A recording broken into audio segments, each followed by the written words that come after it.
Hola, muchas gracias a los organizadores por organizar la escuela en la cual estamos todos y por organizar esta charla. La charla se tratará sobre el significado del espacio-tiempo, geometría de agujeros negros y mecánica cuántica. Galileo dijo que el libro de la naturaleza está escrito en el lenguaje de la matemática y la geometría. ¿Qué significa esto? Hablemos primero un poco sobre qué es la geometría. Probablemente en la escuela secundaria estudiaron la geometría euclidiana, donde tenemos puntos, tenemos líneas rectas, círculos, etc. Si tenemos dos puntos pasan una línea recta, etc.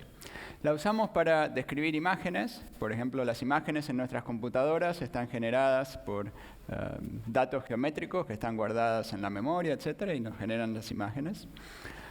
La geometría surgió de las necesidades tecnológicas de la época, de cómo medir campos, cómo cobrar impuestos, etc. Los egipcios descubrieron muchas de las bases de la geometría y luego los griegos la formalizaron de acuerdo a ciertos axiomas, ciertas reglas fundamentales de las cuales se deducían otras. Algunos de los axiomas, por ejemplo, voy a dar solo un ejemplo de un axioma, que es que dado dos puntos, hay una única línea recta que pasa por ellos. Y eso es, por ejemplo, uno de los axiomas. Hay otros 4 axiomas más, y esos son los axiomas de la geometría, y en base a... se parecen a este, solo doy un ejemplo aquí. Y en base a estos axiomas se generan todas las reglas de la geometría, uno puede encontrar las proporciones de los triángulos, etc. Este proceso de tomar ideas geométricas y formalizarlas ha continuado hasta ahora y se han hecho geometrías curvas, o sea, geometrías no euclidianas, que no están en el plano, no la geometría del plano, sino la geometría de espacios curvos, geometrías en más dimensiones, etc. Cada una de estas geometrías tienen sus axiomas y sus bases, que no son obviamente iguales a los de la geometría euclidiana, de Euclides, que mencionamos anteriormente, la de los griegos. Hay geometrías fractales que son muy divertidas para mirar. En particular se encontraron que estas otras geometrías son importantes para describir, por ejemplo, la Tierra, el hecho de que la superficie de la Tierra sea redonda, que lo descubrió Eratóstenes mirando cómo los rayos de luz, si en un lugar un palo que estaba clavado en forma vertical no dejaba sombra y otro que estaba a una cierta distancia dejaba una sombra a la misma hora, en base al largo de esta sombra uno puede calcular este ángulo y midiendo esta distancia, caminando toda esta distancia, uno puede deducir el radio de la Tierra. Y así fue como se calculó el radio de la Tierra originalmente hace miles de años. Y una consecuencia de esto es que la geometría euclidia, de hecho, es incorrecta para medir la superficie, para medir los campos. Porque si tuviéramos un campo suficientemente grande, por ejemplo, un triángulo de esta forma, la suma de todos estos ángulos va a ser mayor que 180 grados, que sería la suma de los ángulos en un espacio euclídeo. Por supuesto, para campos muy pequeños tenemos de nuevo las reglas de la geometría euclidia. Se creyó que también la geometría euclidia era la correcta para describir el espacio de tiempo de 3 dimensiones en el cual habitamos. La geometría es una noción muy básica que se encuentra en muchas cosas, no solo en esto de los campos, de la superficie de la Tierra, sino que también a veces uno la puede encontrar en lugares un poco inesperados. Entonces le voy a dar solo un ejemplo. Un juego de niños. No sé si conocen ustedes este juego en donde hay distintas cartas con varias imágenes y la idea... No me pagan por hacerle propaganda, dicho sea de paso. Entonces el juego consiste en que se presentan dos cartas, por ejemplo estas dos, y hay que encontrar la imagen que hay en común entre esas dos. Bueno, digamos estas dos. La imagen que hay en común entre estas dos es esta, por ejemplo, ¿sí? Y así uno puede tratar de encontrar la imagen. Dadas dos cartas, siempre hay una única imagen en común. Y el que la encuentra primero gana. De eso se trata el juego. Pero bueno. Esto no parece tener mucho que ver con geometría. Sin embargo, este hecho de que dadas dos cartas hay una única imagen en común, se parece a que dados dos puntos hay una única línea que pasa entre ellos, ¿sí? Si uno hace esa correspondencia, hay una cosa un poco parecida. Entonces, uno podría pensar en una carta como un punto y cada imagen como una línea que va entre esos puntos. Y de hecho, este arreglo de imágenes y cartas obedece las reglas de unas geometrías que se llaman geometrías finitas, que fueron desarrolladas en los siglos XVII y XVIII, que también tienen sus axiomas. No son iguales a los de la geometría euclídea, algunos otros son distintos, este en particular es el mismo. Y con todos esos axiomas, esas geometrías, nos pueden decir, bueno, cuántas cartas podemos tener con cierto número de imágenes, etcétera, se basan en esas nociones de geometría. Hay una geometría de muchas dimensiones detrás de los modelos de lenguaje, como el ChatGPT, por ejemplo. En esas geometrías las palabras se representan como puntos en un espacio de 12.000 dimensiones. O sea, uno se imagina un espacio de 12.000 dimensiones y cada palabra es un cierto punto en ese lugar. Uno guarda esos puntos como números en la computadora y la computadora los maneja, etc. Bueno, ahora dijimos que la geometría está en muchos lugares y ahora vamos a retornar un poco a la física y vamos a hablar de la relatividad especial. La relatividad dice que dos observadores que se mueven con una velocidad constante, uno con respecto al otro, obedecen las mismas leyes de la física. Este principio es el principio de la relatividad y se remonta a Galileo. Galileo ya había formulado este principio y es una base de la física de Newton.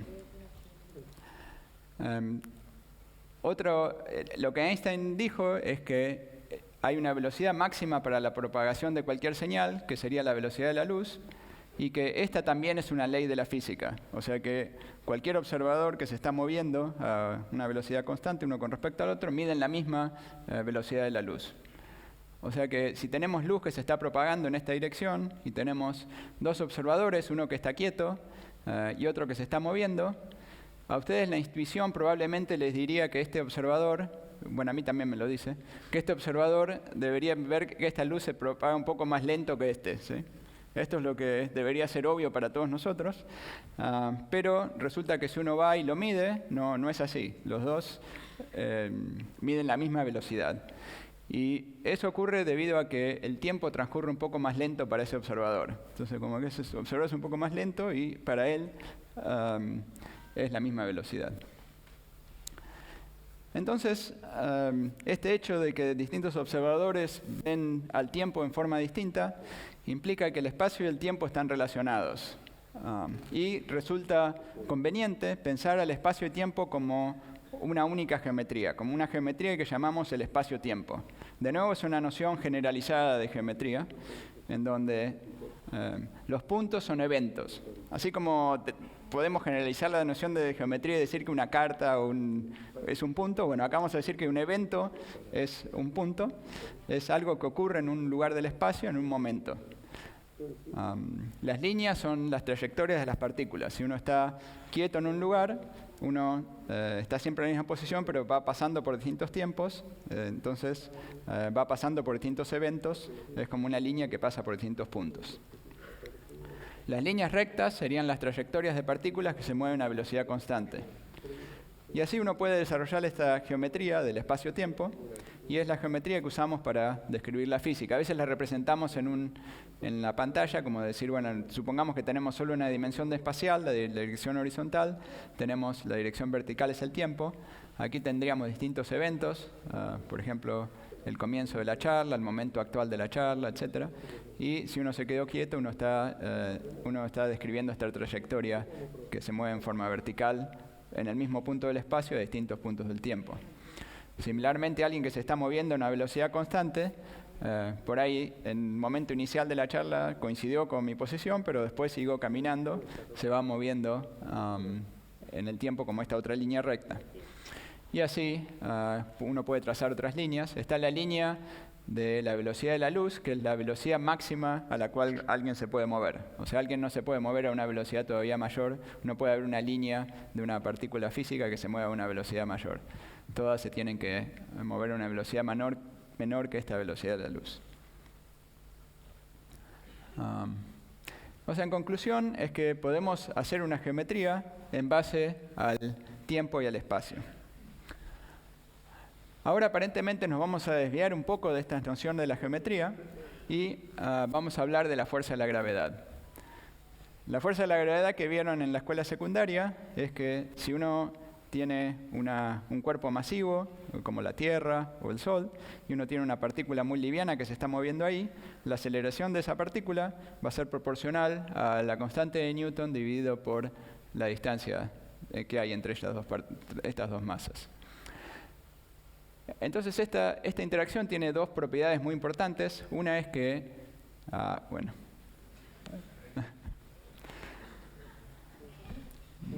geometría de la pantalla no está funcionando del todo bien. Dos propiedades importantes. Una es que la aceleración de las partículas no depende de la masa de las partículas livianas, ¿está bien? Si tiramos dos cosas aquí en la Tierra, las dos caen exactamente de la misma manera si eliminamos la resistencia del aire. Sí, el famoso experimento de la piedra y la pluma, ambas caen de la misma manera si uno elimina la resistencia del aire. Por eso es que si alguien está en órbita alrededor de la Tierra, con una nave espacial, está flotando alrededor de la Tierra. Por otro lado, otra propiedad importante de la teoría de Newton es el hecho de que las fuerzas gravitatorias son instantáneas. O sea, hay una fuerza a distancia, y si uno mueve una de las partículas, la fuerza de la gravedad inmediatamente cambia el ángulo, ¿sí? Uno la mueve un poco para abajo, la fuerza inmediatamente cambia. Ese hecho no está de acuerdo con la teoría de la relatividad, porque la teoría de la relatividad nos dice que las señales se tienen que propagar a una velocidad finita. Entonces, si la fuerza fuera instantánea, uno podría transmitir señales de esa manera y se propagaría a una velocidad infinita. Entonces, vamos a seguir igual. Entonces, estos dos hechos, uno de ellos, el primero de ellos, el hecho de que todos caen de la misma manera en un campo gravitatorio, es algo que se sigue manteniendo en la nueva teoría de Einstein, la teoría de la relatividad general, y de hecho fue una idea que él lo llamó su idea feliz. La idea de que si uno está en un campo gravitatorio y uno cae libremente, imagínense que están en un ascensor, están parados sobre una balanza, ¿sí? Y la balanza marca un cierto peso, ¿está bien? El peso de uno. Ahora viene alguien y nos corta el cable del ascensor, ¿sí?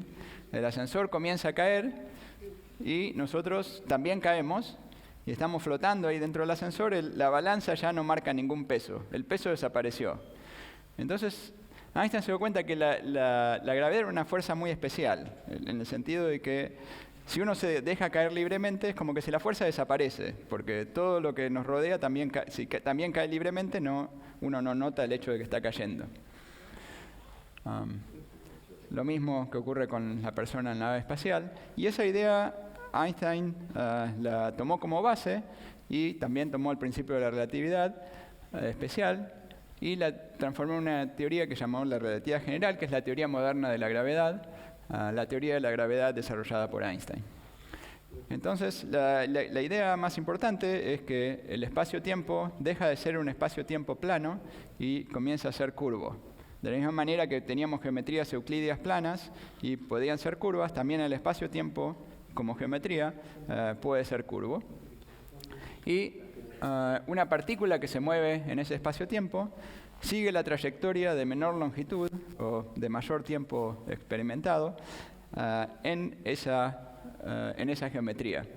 Y el hecho de que todas las partículas sigan la misma trayectoria tiene que ver con el hecho de que todas están experimentando la misma geometría. Y otra de las hipótesis es que la materia curva el espacio-tiempo. O sea, hay unas ecuaciones, una ecuación de Einstein que nos dice que la curvatura del espacio-tiempo tiene que ver con la densidad de materia que uno tiene. Más materia, más curvatura. O sea que el espacio-tiempo es una curvatura, los puntos de nuevo son eventos, las líneas rectas serían las trayectorias de objetos cayendo libremente. Para la vida de todos los días es parecido a estar en un espacio plano. O sea, esta curvatura no es tan importante.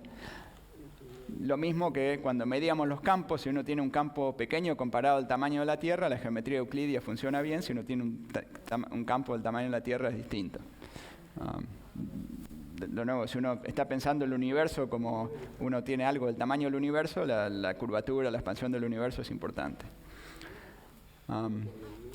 Podemos ver que si tenemos objetos muy masivos, la trayectoria de estos cuerpos masivos curvan el espacio-tiempo y hacen que el espacio-tiempo se comporte como una especie de lente, que nos dice que rayos de luz pueden estar curvados por esta lente y rayos de luz que comienzan saliendo en dos direcciones opuestas de una galaxia lejana, llegan a la Tierra con dos ángulos distintos, entonces vemos dos imágenes de esa galaxia.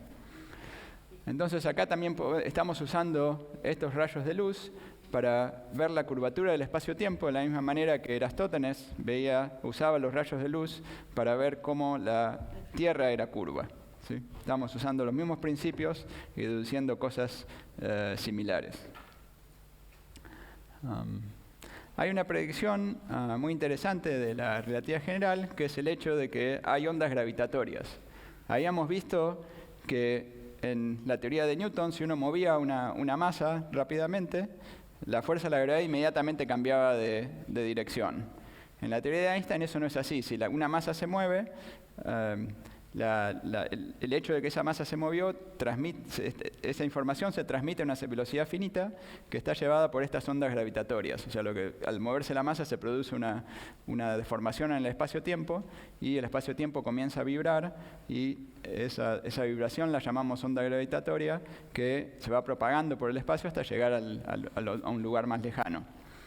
Entonces hay lugares en el universo donde colisionan agujeros negros, y generan unas ondas gravitatorias que son suficientemente grandes como para que las podamos detectar aquí en la Tierra. Los efectos son súper pequeños y recién en 2016 se detectaron por primera vez.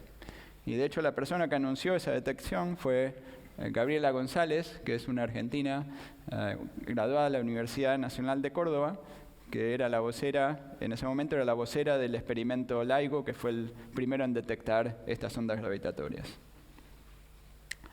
Hay otras dos predicciones que fueron muy sorprendentes de la relatividad general. Una son los agujeros negros y la segunda, la expansión del universo. Y para decir muy sorprendentes es que Einstein mismo no se las creía. ¿Sí? De hecho, hay esta frase que dice que Einstein aparentemente le dijo a Lemaitre, cuando Lemaitre propuso esta idea, le estaba contando esta idea de la expansión del universo, Einstein le dijo: tu matemática es excelente, pero tu física es un desastre. Y a mí me gusta un poco esta frase porque es a veces lo que nos dicen a nosotros los teóricos de nuestro campo. Nos dicen cosas parecidas. Pero ahora tenemos mucha evidencia de estas ambas predicciones. De hecho, ahora estamos en una época de oro para la detección de agujeros negros. Hay distintas maneras en que se están mirando los agujeros negros. Esta es una foto del gas que hay alrededor del agujero negro, el agujero negro está por ahí, en el centro de nuestra galaxia. Los agujeros negros que se producen naturalmente en el universo son muy masivos. Pero en principio podría haber agujeros negros, teóricamente, podría haber agujeros negros muy pequeños. Si uno tuviera un agujero negro muy liviano de una masa de 1 kilogramo, también podría existir. Podría haber agujeros negros, de acuerdo a las ecuaciones, podría haber agujeros negros de distintas masas. Solo que en el universo de manera natural se producen agujeros negros en general grandes, de un tamaño de kilómetros o más de kilómetros, hasta miles de millones de kilómetros. Esto es en cuanto a agujeros negros. En cuanto a la expansión del universo, tenemos esta evidencia muy interesante de la foto de la radiación cósmica de fondo, que nos dice cómo era el universo. Es como una foto, de la misma manera que mostramos la foto del agujero negro, esta es la foto del universo cuando tenía 300.000 años. O sea, era muy joven, un bebé de 300.000 años. Ahora tiene 13.000 millones, o sea, un poco más. Y tenemos toda esta idea del Big Bang, donde se comienza en algún momento una gran explosión al principio que no sabemos exactamente qué pasó y se fue expandiendo. A los 300.000 años, como habíamos dicho, se generó esta radiación del fondo en microondas que ahora podemos detectar. Ahora hablaremos de un nuevo tema, aparentemente un nuevo tema, que es la mecánica cuántica. O sea, habíamos comenzado con la física clásica, hablamos de la relatividad especial, hablamos de la relatividad general, la teoría de la gravedad. Ahora vamos a hablar un poco sobre la mecánica cuántica. La mecánica cuántica es un nuevo tipo de mecánica que es intrínsecamente probabilística. O sea que no podemos decir exactamente lo que está pasando, sino solo podemos hacer predicciones probabilísticas sobre lo que vamos a medir. Y hay, por ejemplo, el principio de incertidumbre que dice que hay variables que no se pueden conocer al mismo tiempo, como la posición y la velocidad de una partícula, probablemente hayan escuchado. Y esta mecánica cuántica explica muchas cosas. En particular, explica la química, explica los átomos. Es una explicación muy extraña, en donde cuando tenemos la materia, los átomos, la mayor parte de la materia es espacio vacío. ¿Sí? A pesar de que nos parece muy sólida la mesa, es espacio vacío en su mayoría. Y esto hace que para explicar cosas que son obvias para nosotros, como el hecho de que la mesa sea sólida, requieren bastante esfuerzo y requieren... uno tiene que trabajar un poco para lograr entender cómo reproducir la física que uno ve todos los días. De hecho, mucha de la apariencia física de los objetos se debe a lo que llamamos propiedades emergentes. Se debe a que tenemos un gran número de partículas que entre todas interactúan y dan efectos que son los que vemos. Por ejemplo, si tenemos un material que es medio rojizo, como digamos el cobre, ¿sí? Tiene un cierto color. El color del cobre no se debe al color de un átomo, no es que tenemos un átomo de cobre y va a ser color rojizo. El color rojizo del cobre se debe a todos los átomos que están uno al lado del otro y están interactuando de alguna manera, intercambiando los electrones, etc. Eso nos da origen al color ese que vemos del cobre. De hecho, para nosotros la montaña nos parece muy sólida. Para este bicho también el agua le parece muy sólida, ¿sí? Para nosotros el agua no nos parece sólida. Pero para el insecto dice, es tan sólida como la montaña. Pero en ambos casos uno tiene mayormente espacio vacío. Y hay una diferencia entre, bueno, el insecto es un poco más liviano, entonces el agua puede caminar sobre el agua. Pero, por ejemplo, si tuviéramos un neutrino, una partícula de materia oscura, podría atravesar a través de toda la Tierra y no interactuar con casi nada. Para esas partículas, la Tierra es totalmente transparente. Entonces, vimos la mecánica cuántica y ahora vamos a hablar de una nueva cosa que es la mecánica cuántica juntada con la relatividad especial. O sea, si uno tiene partículas cuánticas que se mueven muy rápido, mueven a velocidades comparables a la velocidad de la luz, tenemos que usar un tipo de mecánica cuántica, que es la que llamamos mecánica cuántica relativista o teoría cuántica de campos. Y en este tipo de partículas, en este tipo de descripción, uno describe las interacciones de partículas pensando en que hay partículas que se propagan, digamos, en líneas rectas o trayectorias, que pueden crear a otras partículas. En particular, a cada interacción está asociada una nueva partícula. Por ejemplo, a la interacción electromagnética está mediada por una partícula que llamamos el fotón, y esta partícula describe las interacciones. Entonces, de la misma manera que usábamos nociones geométricas para describir las figuras, también usamos nociones geométricas como las trayectorias de estas partículas individuales para describir las interacciones en la teoría cuántica de campos.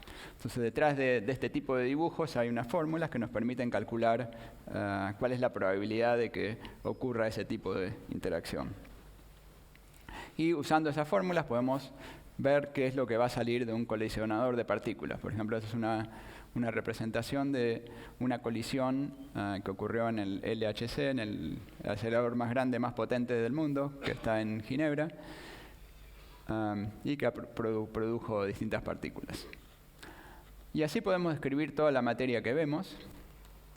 Y una pregunta importante es, Hubo todos estos desarrollos en el siglo XX de distintas generalizaciones de la física clásica, y todavía nos falta una generalización, que es lograr juntar la relatividad general con la mecánica cuántica, ¿sí? Cómo logramos juntar todos estos dos desarrollos del siglo XX. Y hay básicamente dos métodos, un método aproximado y un método más preciso. El método aproximado es parecido a la teoría cuántica de campos y nos permite tener una descripción aproximada de la gravedad cuántica. Y tenemos un método más preciso que sería una teoría completa. Vamos a describir cuál es primero el método aproximado y qué podemos deducir del método aproximado, y después hablar un poco de un método más preciso. El método aproximado se basa en la misma idea que habíamos hablado para la interacción electromagnética. Vamos a postular la existencia de una nueva partícula, que es el gravitón, que describe las interacciones gravitatorias. Este método funciona muy bien cuando la curvatura del espacio-tiempo no es muy grande. Podemos pensar en partículas que se propagan en ese espacio-tiempo, en particular las partículas usuales de la materia, más esta partícula del gravitón, la de la gravedad. Entonces, cuando la curvatura es pequeña, cuando el radio de curvatura es muy grande, mucho mayor que el tamaño de la longitud de Planck. La longitud de Planck es una combinación de la constante de Newton, las constantes de la mecánica cuántica y la velocidad de la luz.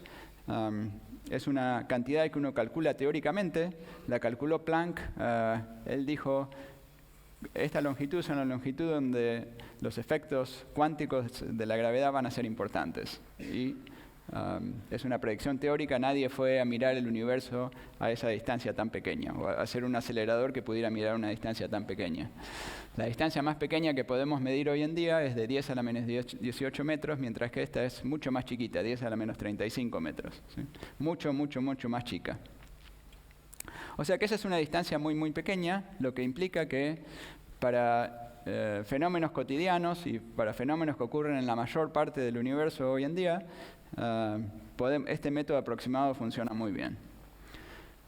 O sea que esta aproximación funciona muy bien en casi todos lados.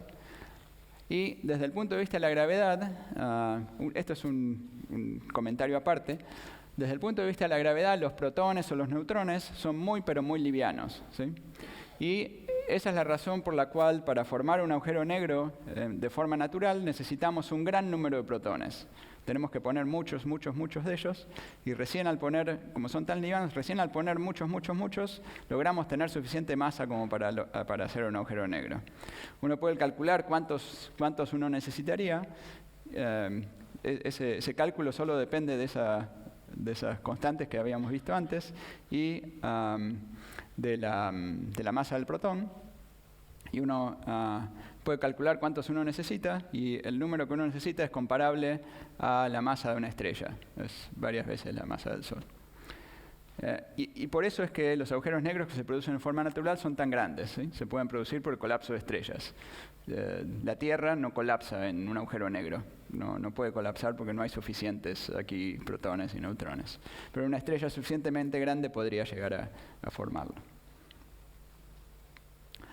Este método, hay situaciones donde el método aproximado no funciona para nada. Esas situaciones se dan cuando tenemos curvaturas muy grandes.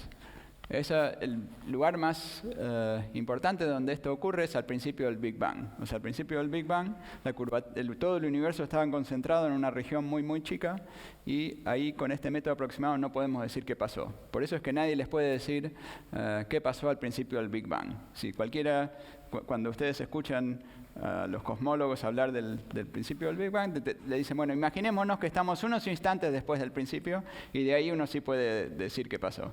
Pero no al principio mismo, y al principio mismo no se puede porque este método aproximado deja de ser válido. Otra situación se da en las singularidades en el interior de los agujeros negros. Noten que no definí la palabra singularidad.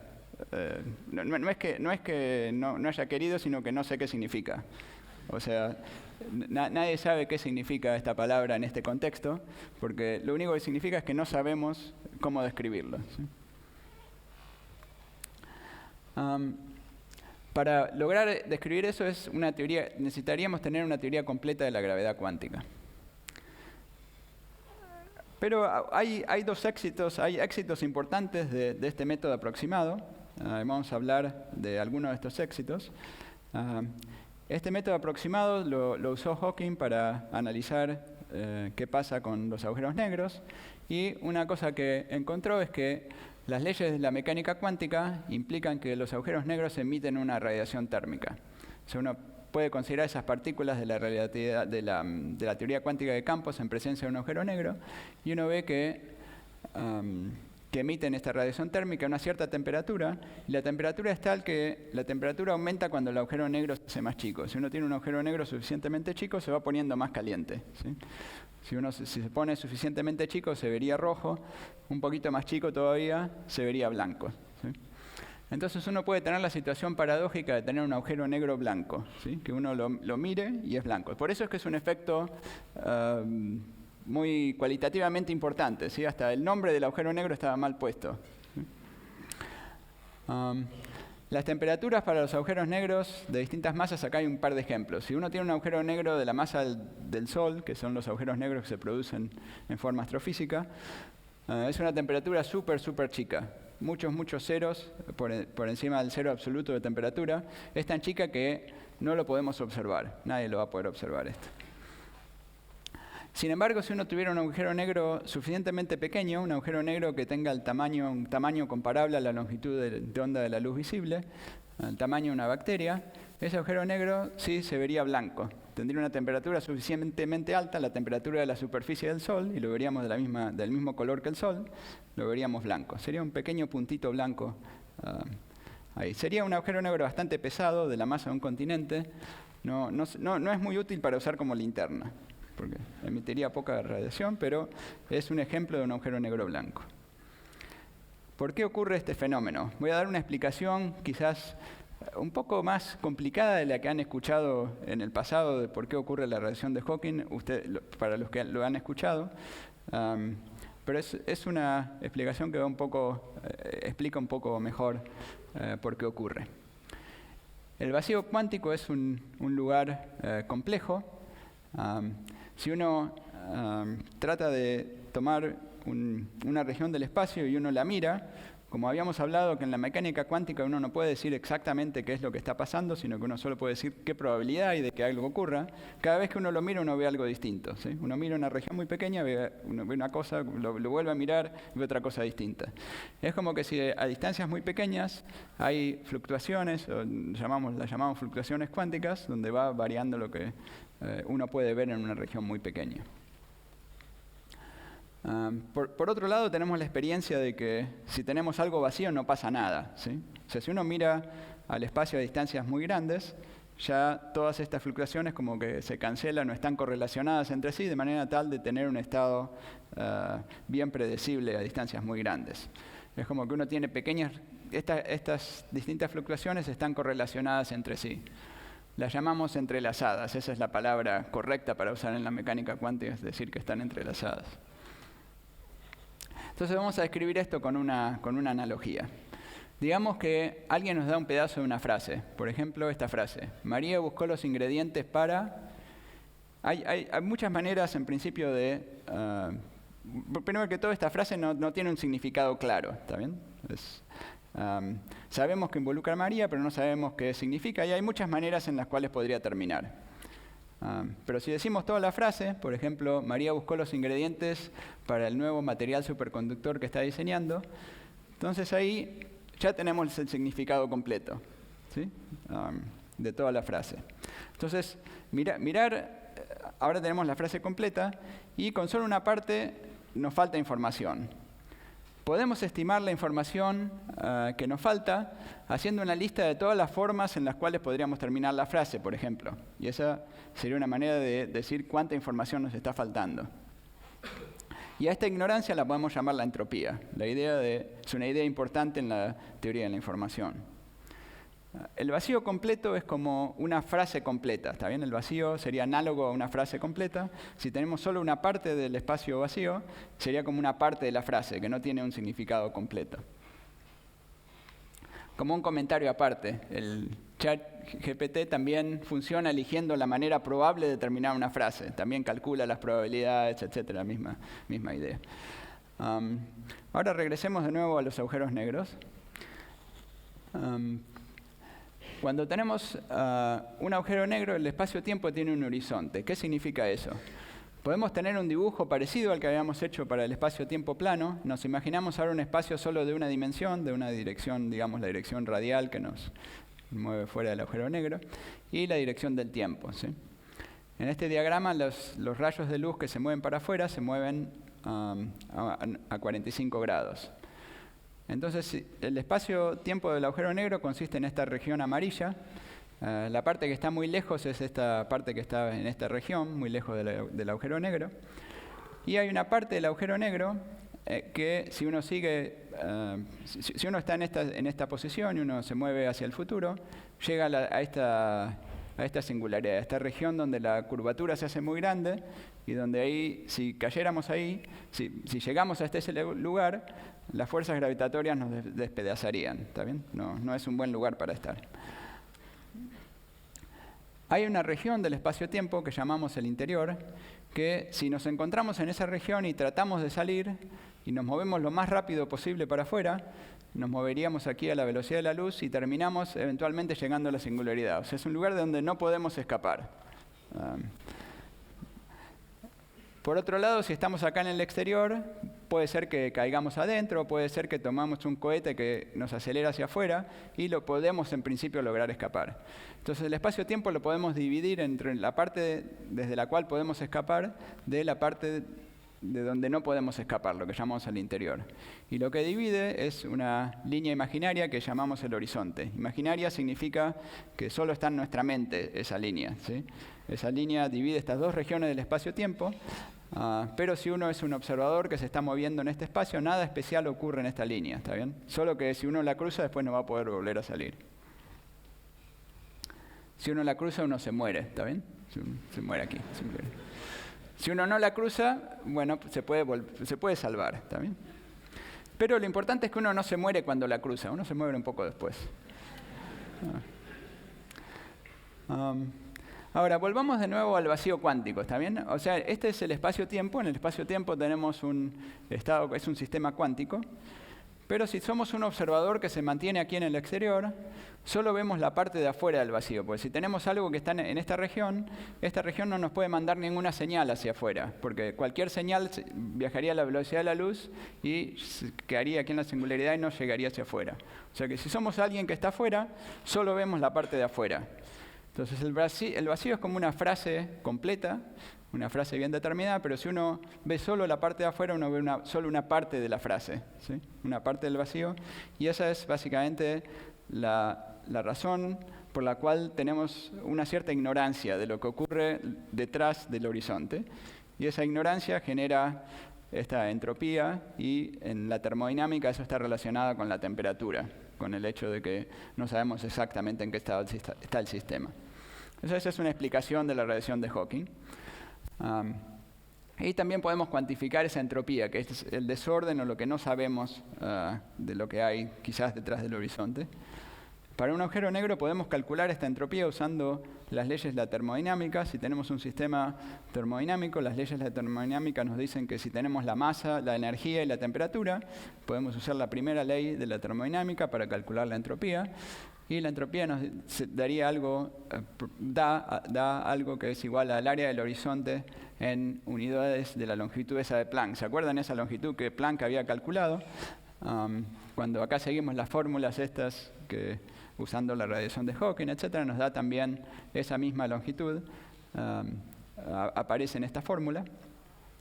Y como esta es una longitud muy, pero muy pequeña, esta es una entropía muy, pero muy grande para cualquier objeto macroscópico, para cualquier agujero negro grande.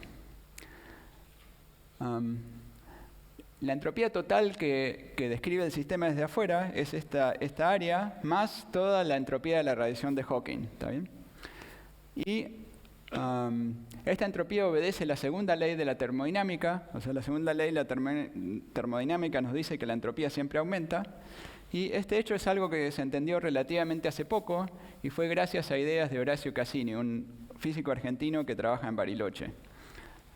Cassini, después Aaron Wall, entendieron por qué se obedece la ley de la termodinámica. Esto no es obvio porque cuando se evapora un agujero negro, la masa del agujero negro va disminuyendo a medida que el agujero negro va emitiendo radiación y el área va disminuyendo, ¿está bien?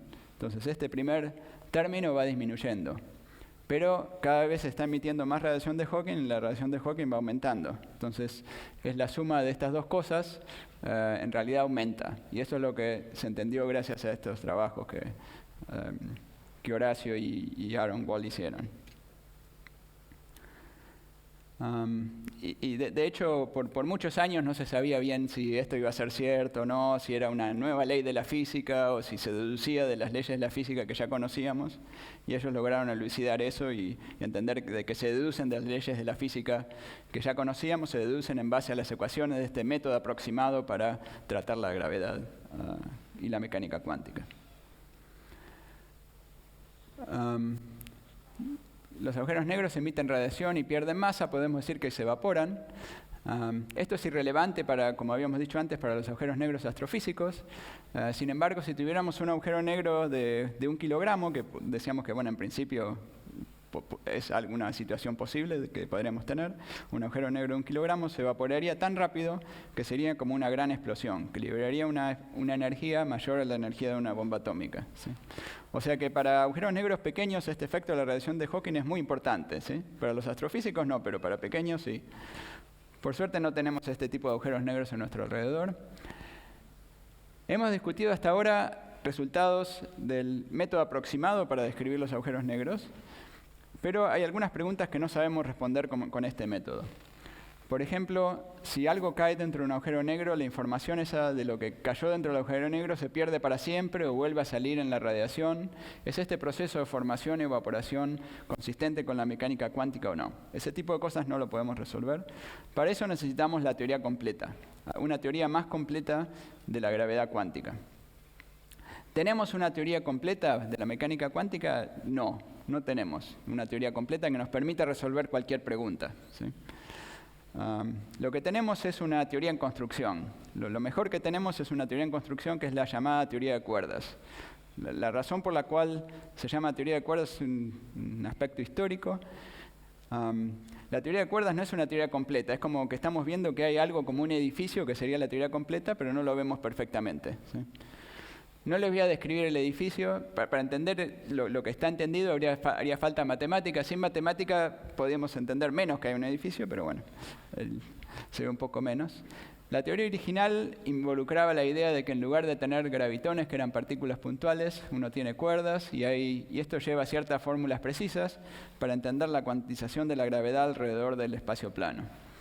Y hay muchos aspectos de la teoría de cuerdas que no vamos a describir, un gran número de aspectos que no vamos a describir, pero ahora estamos aprendiendo cosas interesantes sobre agujeros negros que se basan en la teoría de cuerdas y nos enfocaremos en un aspecto particular, que es la idea esta de que el espacio-tiempo puede ser emergente. El espacio-tiempo mismo puede ser algo emergente similar a las propiedades usuales de la materia.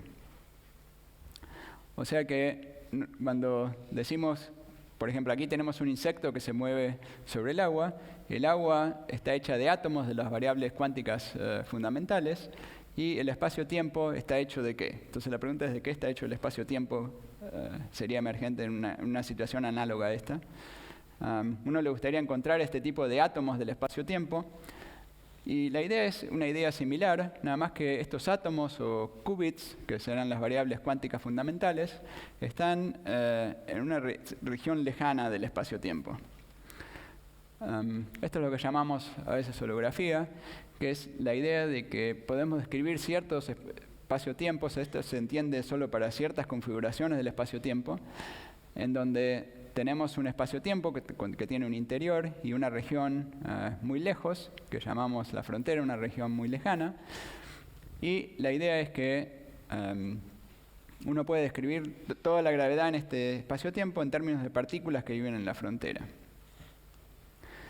Entonces es una especie de representación de cómo funciona esto. Uno tiene partículas cuánticas que viven aquí en la frontera, que interactúan fuertemente entre sí. Esto de que este movimiento aleatorio y rápido trata de representar de que esas partículas interactúan fuertemente entre sí.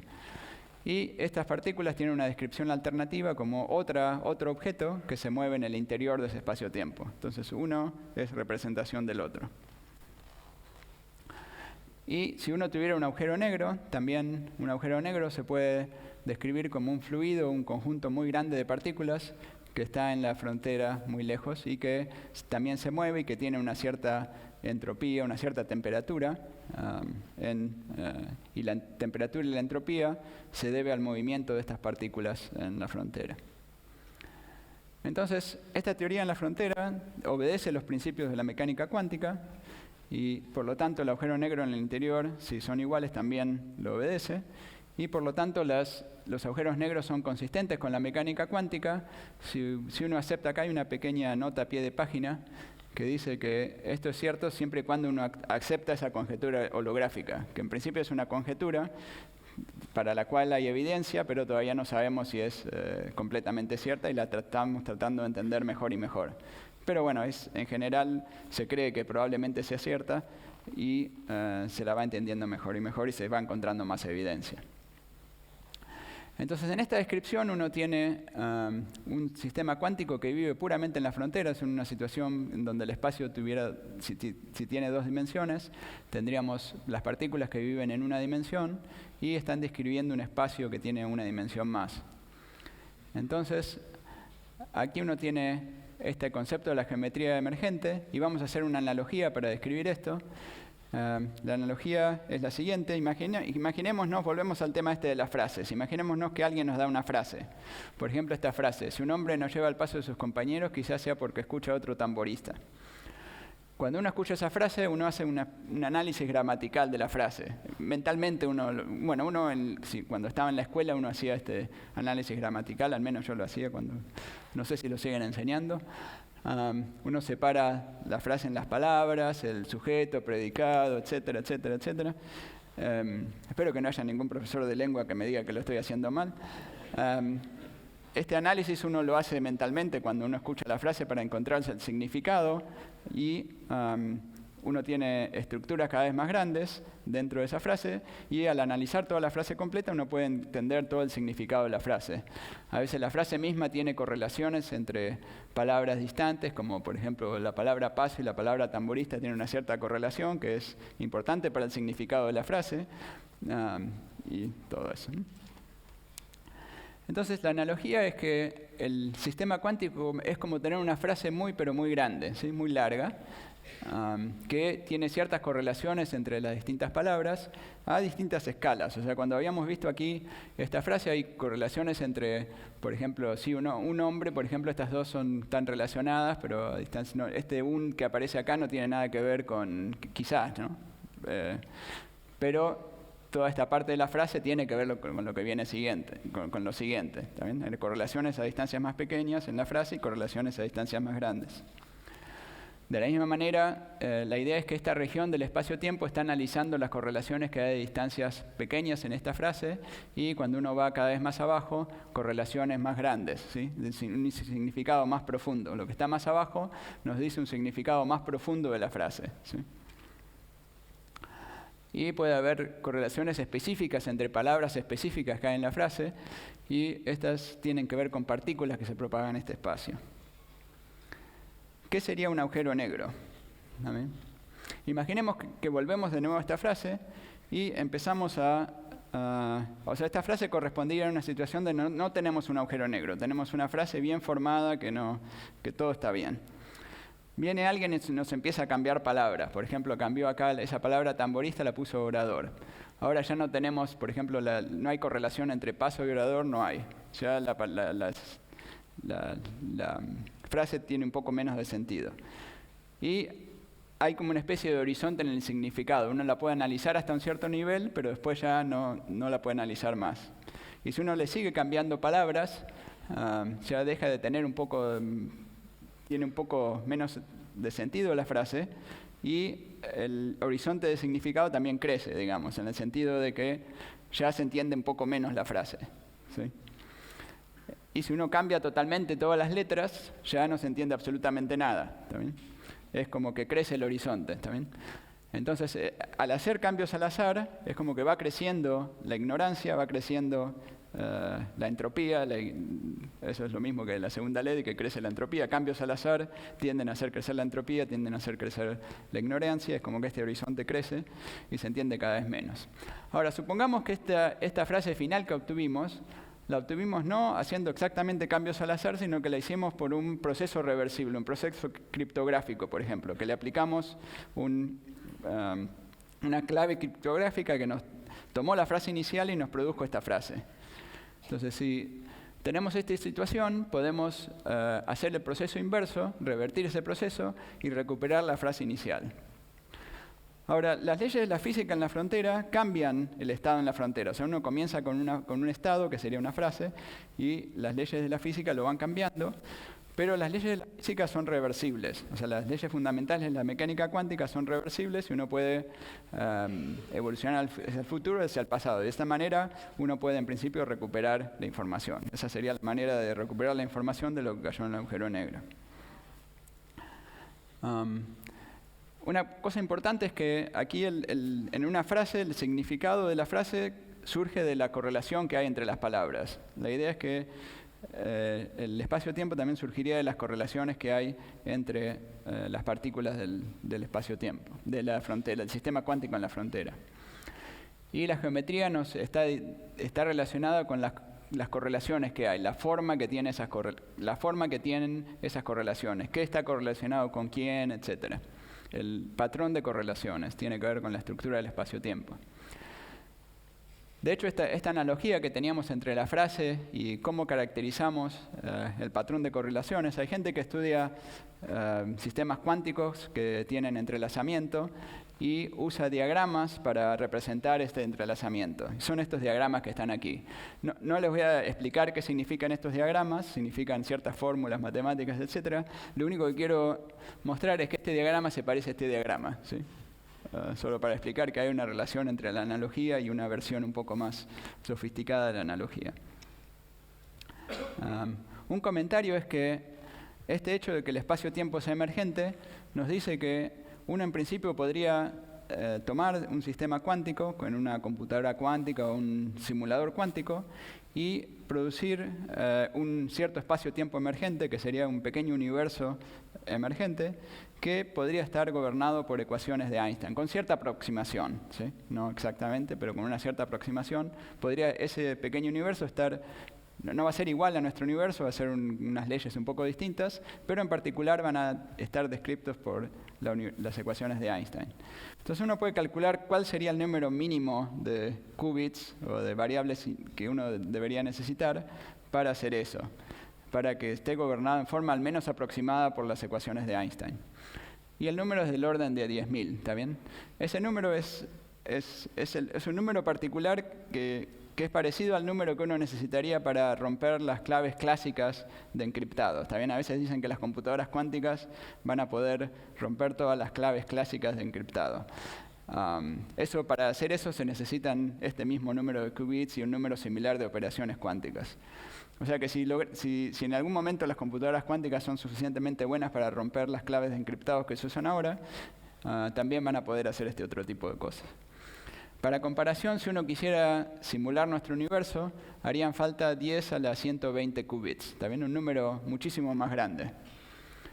Pero en realidad hay un pequeño asterisco acá que nos dice que esto lo podríamos hacer si nuestro universo tuviera constante cosmológica negativa o energía oscura negativa. Pero en realidad el nuestro tiene positiva, o sea que también hay otra pregunta incluso adicional. Bueno, en conclusión, vemos que sistemas cuánticos pueden tener una geometría emergente y que la geometría de nuestro espacio-tiempo quizás también sea emergente. Y otra consecuencia es que podríamos hacer pequeños universos en el laboratorio, simular pequeños universos en el laboratorio. En el futuro esperamos entender mejor la singularidad en el interior de los agujeros negros, todavía no la entendemos, y lograr, en base a eso, entender la singularidad que había al principio del Big Bang y también la singularidad que hubo al final de la charla. Hasta luego. Gracias.